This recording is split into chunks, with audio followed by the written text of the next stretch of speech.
لہٰذا اگر مذہبی کتابوں کا مطالعہ غور سے کیا جائے، سکھزم کی کتابوں کو پڑھا جائے اور اسلامی کتابوں کو پڑھا جائے، قرآن پاک کو سمجھا جائے، تو ہم اس نتیجے پر بہت آرام سے پہنچ سکتے ہیں کہ دونوں مذاہب میں خدا کا تصور ایک جیسا ہے۔ سکھزم اور اسلام دونوں میں خدا کے بارے میں جو کہا گیا ہے وہ تقریباً ایک جیسا ہے۔ وہ الگ بات ہے کہ اب مسلمانوں میں اور سکھوں میں عبادت کرنے کے طریقے اتنے مختلف ہیں کہ ہمیں لگتا ہے کہ دونوں ایک دوسرے سے بہت مختلف ہیں، لیکن خدا کے تصور کے حوالے سے دونوں ایک جیسے ہیں۔ تو یہاں پر میں آپ کو یہ نصیحت کر سکتا ہوں کہ آپ قرآن پاک کا ترجمہ اپنے والدین کو پڑھائیں، اپنے والد صاحب کو، والدہ کو پڑھائیں، تاکہ وہ بھی وہ چیزیں سمجھ سکیں جو آپ سمجھ چکی ہیں۔ انہیں قرآن کا ترجمہ دیں، ان سے پوچھیں کہ ایسا اس میں کیا ہے قرآن پاک میں جو جس سے آپ اختلاف رکھتے ہیں یا جو ان کو سمجھ نہیں آتا۔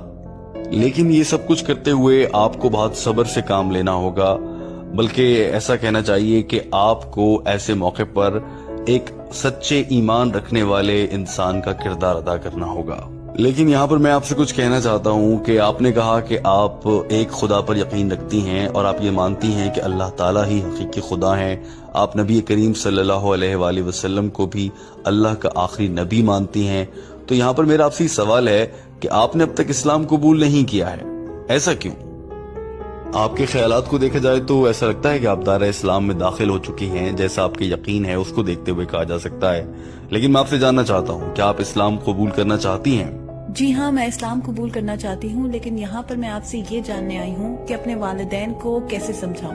میں اس پر یہی کہہ سکتا ہوں کہ آپ اپنے والدین کو میری DVDs دیں، قرآن پاک کا ترجمہ پڑھائیں۔ بہت سے لوگ آپ کو کہیں گے کہ آپ اسلام قبول کر رہی ہیں، آپ دہشت گرد بننے جا رہی ہیں، بہت سی غلط فہمی ہے اسلام کے بارے میں۔ لیکن یہاں پر یہ جاننا بہت ضروری ہے کہ والدین کا احترام کرنا چاہیے۔ ماں کے قدموں تلے جنت ہوتی ہے۔ بھلے آپ کی ماں سکھ مذہب کو ماننے کی وجہ سے جنت میں نہ جا سکے، لیکن ان کے قدموں تلے جنت ہے، تو آپ ان سے بدتمیزی نہیں کریں گی۔ میں تمام نوجوانوں کو جو اسلام قبول کرتے ہیں انہیں سمجھاتا ہوں کہ آپ کو اسلام قبول کرنے کے بعد آپ کے رویے میں ایک تبدیلی آنی چاہیے۔ جو آپ پہلے تھے اب آپ ویسے نہیں ہونے چاہیے۔ آپ ایک بیٹی ہیں، آپ اپنے والدین کی اچھی بیٹی بنیں۔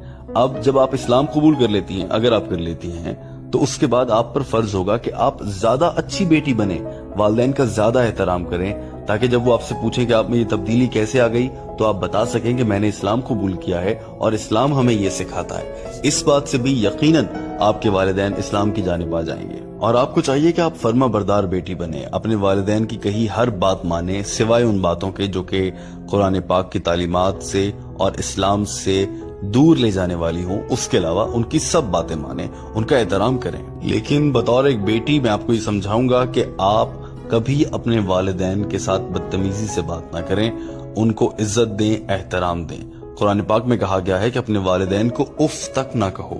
تو میں آپ کو یہ سمجھانا چاہ رہا ہوں کہ اپنے والدین کے ساتھ آپ اپنے رویے کو بہت اچھا کر لیں، تو وہ ایک دن سوال کریں گے کہ آپ کا رویہ اتنا اچھا کیسے ہوگا، تو آپ انہیں کہہ سکتی ہیں کہ میں اسلام پر عمل کر رہی ہوں۔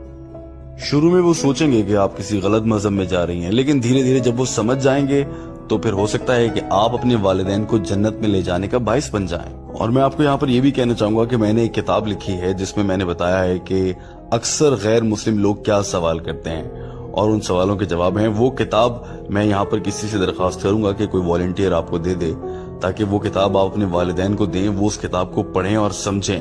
اس سے مجھے پورا یقین ہے کہ ان کے ذہن میں جو غلط فہمیاں ہیں وہ دور ہو جائیں گی اور پھر وہ خود بھی اسلام قبول کر لیں گے اور آپ کو بھی اجازت دے دیں گے۔ لیکن یہاں میں آپ سے ایک بار پھر کہہ رہا ہوں کہ آپ کو اپنے والدین کی عزت اور احترام کو برقرار رکھنا ہے، ان سے بدتمیزی نہیں کرنی، ان کی کہی ہر بات کو مان لینا ہے، سوائے ان دو باتوں کے جو اللہ اور نبی کریم صلی اللہ علیہ وآلہ وسلم کے احکامات کے خلاف ہوں۔